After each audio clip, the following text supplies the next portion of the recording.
c'est Vega et bienvenue pour la review du chapitre 46 de Boruto. Et oui, déjà 46 chapitres, et c'est un chapitre du feu de Dieu, c'est un chapitre phénoménal, excellent, magnifique, magique.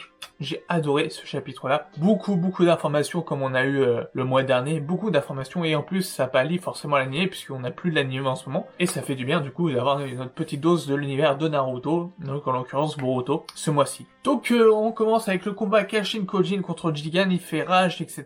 Et on voit que Kashin Koji utilise pas mal du coup de techniques de Jiraiya. Même Naruto le sent, il fait mais attends, cette façon de se battre et tout, ça y ressemble, enfin bref, il dit pas ça y ressemble, mais on s'en doute qu'il pense à Jiraiya à ce moment-là, et nous aussi on pense clairement à Jiraiya, il utilise de l'huile, il utilise pas mal de techniques qu'utilise Jiraiya contre Jigen, et c'était vachement intense comme combat, c'était vachement stylé, le dessin était stylé, comment le combat était dessiné était vraiment stylé, Jigen et Koji étaient vraiment stylés aussi, donc voilà, on apprend que Koji a été créé par Amado depuis le début, en faisant semblant d'être gentil, etc., pour son vrai but qui est du coup d'éliminer Jigen, et du coup c'est pour ça que le combat fait rage. C'est pour ça que du coup le combat fait rage. Alors après on va parler directement de ce qui se passe après. Shiki sera venu avec Kaguya apparemment et Kaguya il l'aurait trahi. On ne sait pas pourquoi, on le saura sûrement peut-être jamais, ou peut-être on le saura quand on développera sûrement Kaguya et Jigen. Et du coup Kaguya l'avait clairement blessé, Ishiki, parce que c'est pas Jigen mais Ishiki. Donc Kaguya avait clairement blessé Ishiki. Et du coup je pense que Kaguya elle avait peur d'Ishiki, c'est pour ça qu'elle a créé les Zetsu.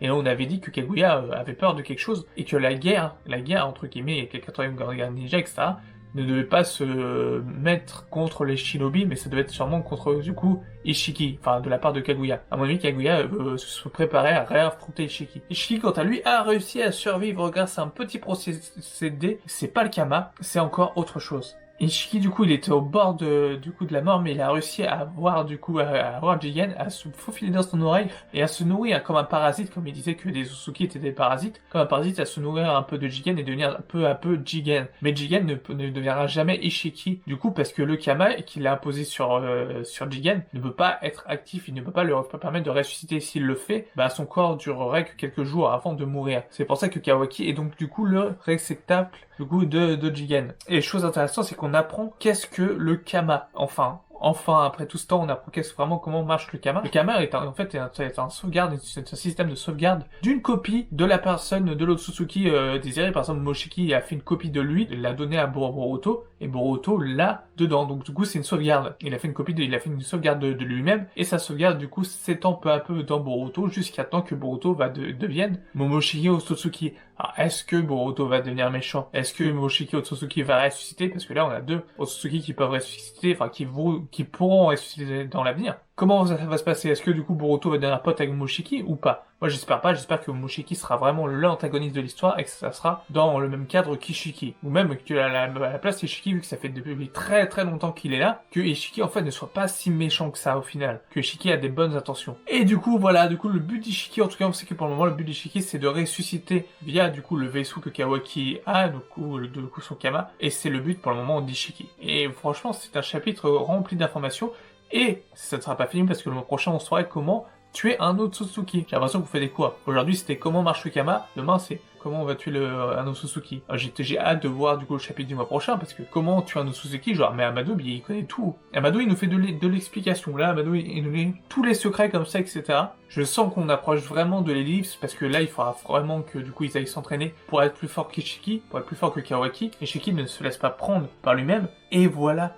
En tout cas, c'était un chapitre de fou malade. C'est un chapitre qui m'a fait dresser les poils sur le bras en mode oh mon dieu c'est génial. Ce chapitre était vraiment génial. J'ai pas grand chose à dire. Et quand t'as pas grand chose à dire à part de dire que c'est génial, t'expliques pourquoi c'est génial. Et là on approfondit la mythologie sur les Otsutsuki, on approfondit la mythologie de Naruto, Boruto, et c'est vraiment énorme. C'est quelque chose qu'on n'avait pas dans Naruto. C'était tout ce qui était Otsutsuki. Et depuis avec Boruto, c'est un peu le thème principal, c'est un peu les antagonistes principaux. Et du coup là on a de quoi se régaler avec des chapitres excellents, avec des personnages vraiment haut en couleur, avec, je veux dire, que ça soit Kashin Koji et Jigen, même Amado est très stylé, Amado avec ses stratégies, etc.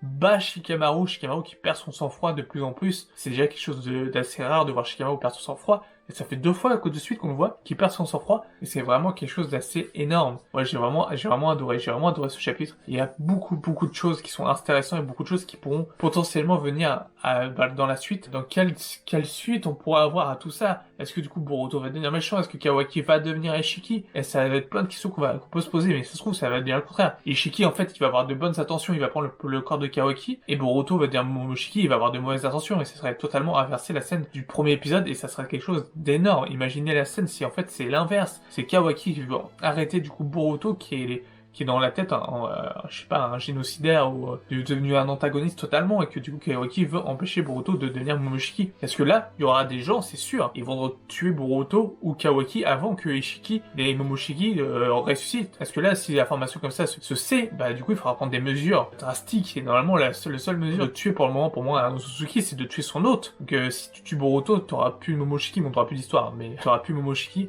Et si tu tues Kawaki, bah Ishiki, il aura du mal à survivre. Donc voilà, j'ai fait un peu le tour du chapitre 46. C'était vraiment très sympa. J'ai hâte de connaître l'identité de Kashin Koji. Je ne sais pas quel lien il a avec Jiraiya. Est-ce que c'est une copie de Jiraiya faite avec les cellules de Jiraiya par Amado, par un outil ninja? Est-ce que c'est une forme d'Edo Tensei? Mais moi je ne pense pas. Qu'est-ce que Kashin Koji? C'est vrai, c'est la question que je me pose, vraiment, et je pense qu'on le saura. Il nous faut mariner avec Kashin Koji, hein. Il nous faut mariner. Ils savent qu'on pense que c'est Jiraiya, et ils nous le mettent encore de plus en plus, et il nous faut mariner, et je pense qu'on va bientôt le savoir. Je pense qu'on aura bientôt la réponse, et ça va être très bon. Je pense qu'on aura quelque chose d'excellent même. Et j'ai vraiment hâte d'être le mois prochain pour en savoir plus sur tout ça. Et toi, qu'est-ce que t'en as pensé? Est-ce que t'as aimé? Ce que tu n'as pas aimé? Qu'est-ce qui t'a fait vraiment vibrer dans ce chapitre? N'hésite pas à le dire en commentaire, à laisser un petit pouce en l'air. Et nous, on se retrouve le mois prochain pour l'épisode 47 de Boruto. Je vous dis à bientôt. Portez-vous bien. Ciao!